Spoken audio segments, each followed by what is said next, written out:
Entrevue exclusive ce soir, on est avec deux redresseurs de tort. Un du côté des Maroons, David Godbout, et un autre des côtés de Windsor, Pierre-Luc Pinard. On va commencer avec toi, Pierre-Luc. Yes. Un retour, comment tu t'es senti face à tes deux premiers combats? Ben, ça faisait quasiment un mois et demi que j'avais pas joué. C'est ça, j'étais un peu de rouille, un peu de nervosité. Ça a bien été, ça a dérouillé un peu. Je suis content du résultat. C'est une couple de fois que je me bats avec David, fait qu'on commence à se connaître pas pire. Je suis bien satisfait. On venait à Waterloo aussi, j'aime bien ça. Quand même satisfait, là, même si c'était pas parfait, mais on va faire avec.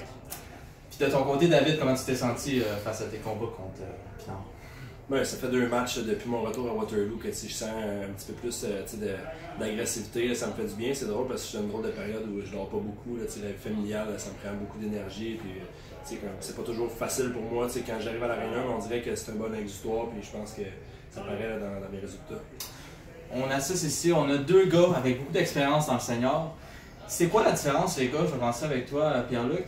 Entre un batailleur, un redresseur de tort venu de la nord-américaine et un redresseur de tort né dans le senior puis grandi dans le senior, tu peux commencer. Ben, je te dirais, mettons, je prends l'exemple de moi de David. Le hockey senior, c'est pas mal dans nos premières expériences niveau hockey. Vous l'avez sûrement vu, là, on a des coups de patin extrêmement rapides, puis on est très agile.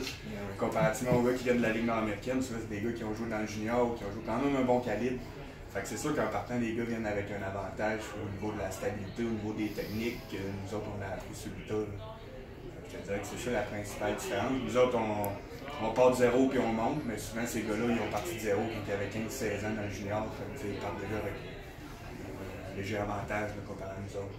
De ton côté, qu'est-ce que tu ajouterais?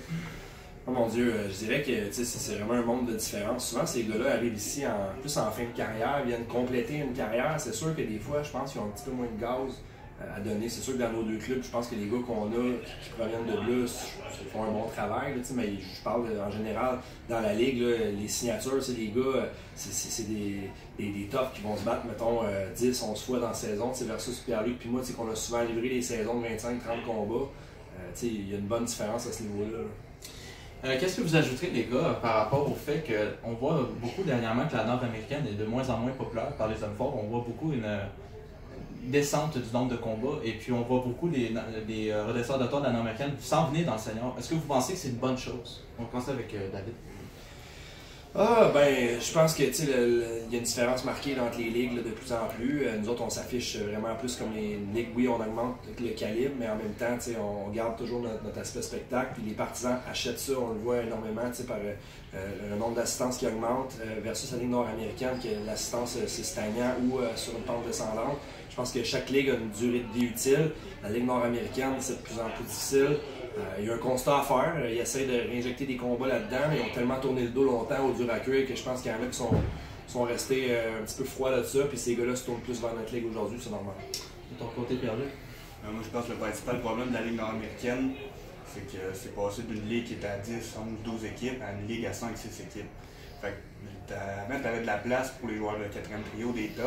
À cette heure, les bons joueurs des deux premiers trios des équipes qui n'existent plus sont injectés dans les autres équipes. Fait que c'est rendu une ligue tellement compétitive qu'il y a de la place pour un tough ou même des fois, dans des games, il n'y en a pas pantoute.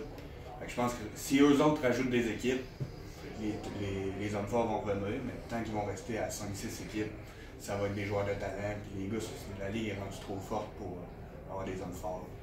Un petit mot sur la rivalité entre Waterloo et Windsor. On dit souvent que c'est la bataille de l'autoroute 10. J'aimerais commencer avec toi, David. Pour toi, cette rivalité-là qu'on a à Waterloo, autant à domicile qu'à l'étranger, pour toi, comment tu trouves ça, vivre cette rivalité-là à fond de train?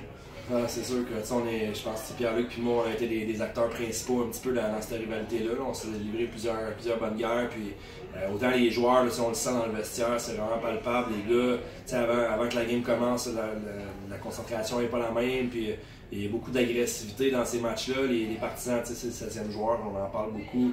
Ils nous apportent beaucoup d'énergie à ce niveau-là. Puis, ça parle beaucoup sur les réseaux sociaux là, quand on a des affrontements. De ton côté, Gary? C'est sûr que c'est une rivalité qui est naturelle. Souvent, on joue avec presque 10 matchs par année, un contre l'autre, avec les pré-saisons. On finit toujours par s'affronter en série d'une manière ou d'une autre.